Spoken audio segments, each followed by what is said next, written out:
When you think of Europe, you probably imagine Parisian cafés with perfect croissants, Swiss Alpine chalets, Italian villas overlooking the Mediterranean, or sleek German automobiles gliding down the Autobahn. But if you actually live on the continent, you're more likely to hang your wet laundry from your apartment window because you don't own a dryer.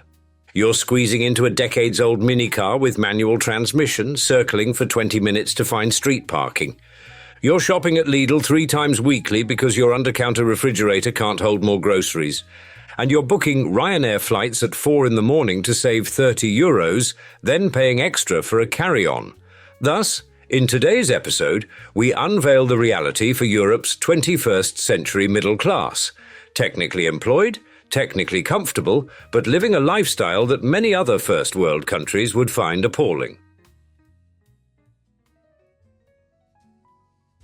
A German engineer earning €70,000 annually hangs his laundry on a drying rack in his apartment.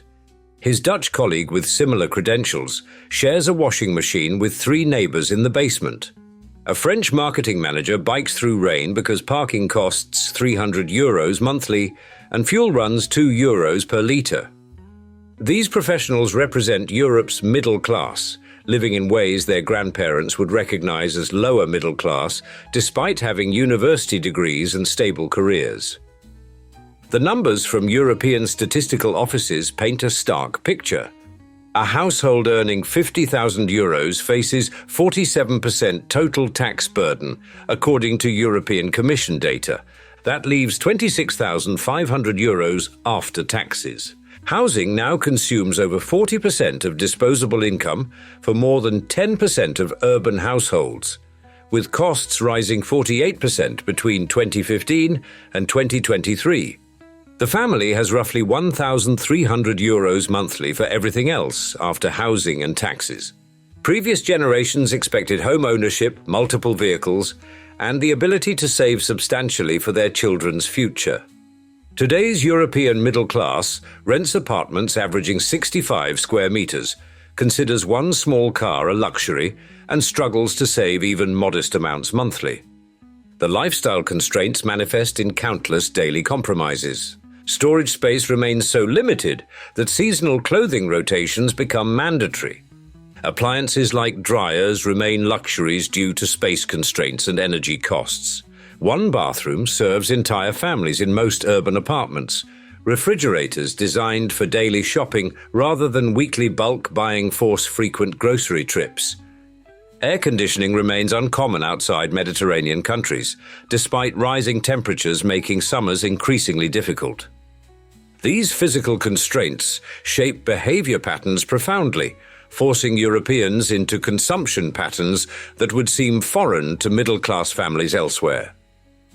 The paradox becomes clear when examining global savings data.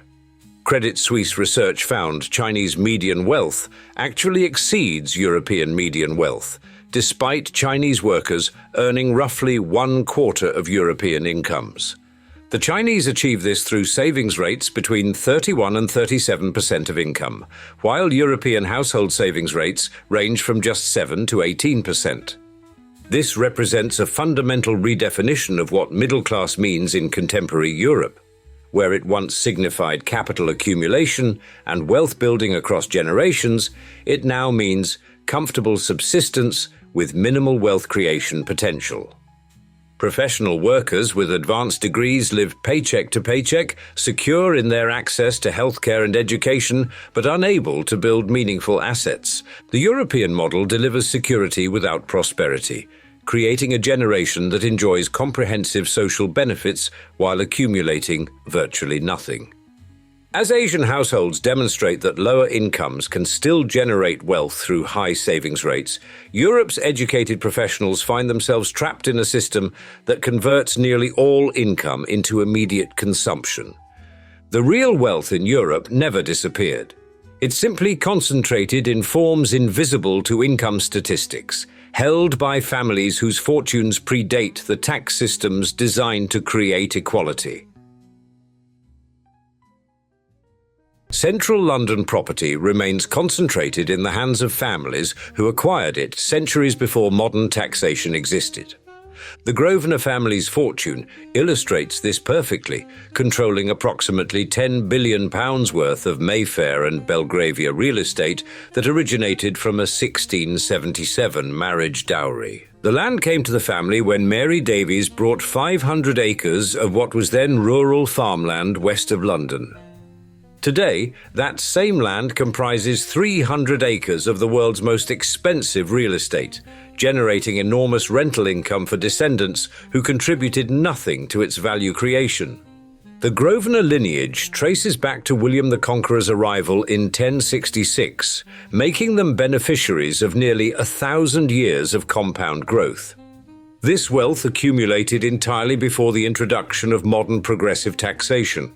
Britain introduced income tax only in 1798 as a temporary war measure. Capital gains taxation arrived in 1965, inheritance tax in 1894. By the time these wealth redistribution mechanisms appeared, aristocratic fortunes had already grown for centuries untaxed. This pattern repeats across European capitals, where prime urban land remains controlled by families whose ownership predates democratic governance itself. These fortunes survived through careful legal structuring that shields assets from taxation while generating steady income.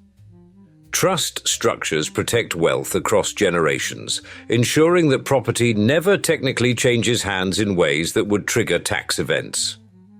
Corporate holding companies own the actual assets, with family members holding shares that can be transferred without selling the underlying property. Modern European tax systems create an illusion of progressivity by focusing intensively on income rather than wealth. A software engineer earning €200,000 pays nearly half in various taxes. Meanwhile, aristocratic families pay tax only on the income their vast assets generate, not on the appreciation of the assets themselves. The principle remains untouched, growing through property appreciation and compound returns, while each generation lives comfortably off the income. European governments attempted various wealth taxes over the decades, but most failed or were repealed. France's wealth tax raised little revenue as fortunes fled to Switzerland and Luxembourg. Only property remains captive, and property taxes stay remarkably low compared to income taxes, protecting precisely the asset class that old money favors. This creates a two-tier system where new money faces every conceivable tax, while old money enjoys structural advantages built over centuries. The entrepreneur building a business today pays corporate tax on profits, personal income tax on distributions, and capital gains tax on any sale. The hereditary landlord pays only modest tax on rental income while sitting on property worth billions that appreciates tax-free. Land ownership creates perpetual wealth that survives any political system, while business ownership creates taxable events that redistribute wealth back to the state. The old aristocracy discovered this centuries ago, but Europe's ambitious middle class has found its own route to power, one that requires no capital at all.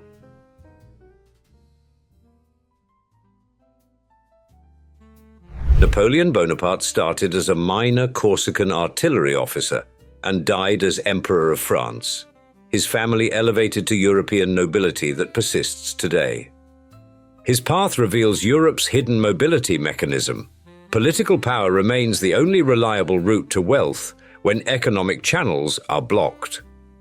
Consider the modern Brussels bureaucrat earning €150,000 managing EU agricultural subsidies. Their salary seems modest compared to private sector equivalents, but their real compensation comes through influence over billions in fund allocation. A regional development director decides which districts receive infrastructure investment. A procurement official shapes which companies win government contracts. A regulatory commissioner writes rules that make or break entire industries. These positions offer something no private sector job provides: leverage over capital flows without needing personal capital. The mechanism works through conversion of political access into economic advantage. A mayor who rezones agricultural land for development doesn't need to own property to benefit from the value created. A minister who directs research grants doesn't need personal wealth to fund innovation. A parliamentarian who shapes tax policy doesn't require millions to influence how millions get allocated.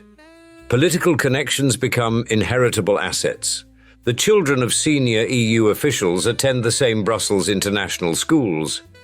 They intern in the same institutions. They marry within the same social circles. They inherit not money but access, not wealth but pathways to wealth. This creates a parallel aristocracy based on bureaucratic position rather than land ownership. France perfected this system through its grandes écoles, elite academies that feed directly into government. Graduates of École Nationale d'Administration dominate both public administration and corporate boards. They circulate between ministry positions and state-owned enterprises. They retire into consultancy roles advising on government relations. The path from education to administration to wealth remains clearly marked. Germany follows similar patterns through its political party machines. Young, ambitious Germans join party youth organizations. They work their way up through local councils to state parliaments. They accumulate connections and favors. Eventually, they land supervisory board positions at major corporations, converting political capital into economic rewards. The European Union magnified these opportunities exponentially. 27 national governments created thousands of positions, controlling hundreds of billions in budgets. EU structural funds alone distribute 75 billion euros annually. Common agricultural policy adds another 50 billion euros. Research grants, development funds, and cohesion payments create rivers of capital flowing through political channels. A talented engineer might save 200 euros monthly after taxes. A well-connected EU official directs millions without owning any of it. The bureaucrat accumulates power, while the engineer accumulates frustration. This system attracts Europe's brightest minds away from productive enterprise into redistributive administration. The old aristocracy maintains wealth through property, while the new aristocracy accumulates influence through position, creating a dual-track system where economic productivity matters less than political positioning. But both these elites depend on a demographic foundation that is crumbling beneath them at accelerating speed.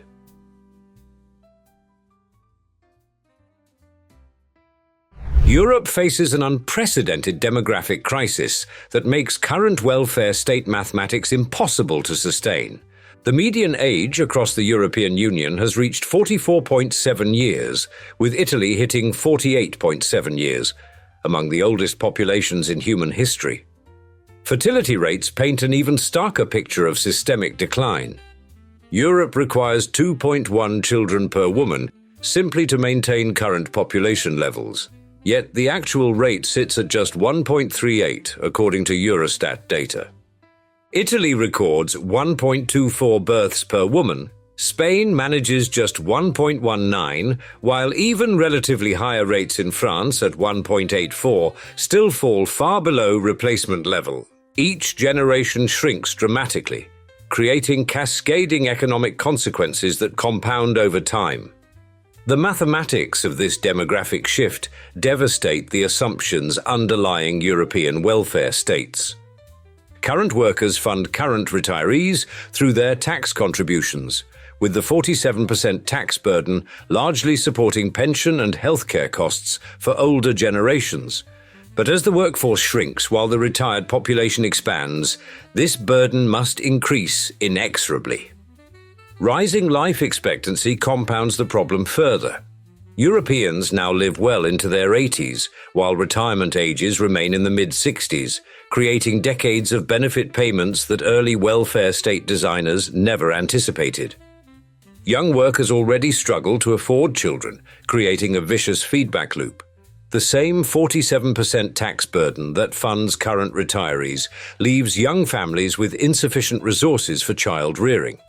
Housing costs that rose 48% in just 8 years make family-appropriate homes unaffordable for most young couples. Career instability and educational debt push childbearing past prime fertility years, further suppressing birth rates.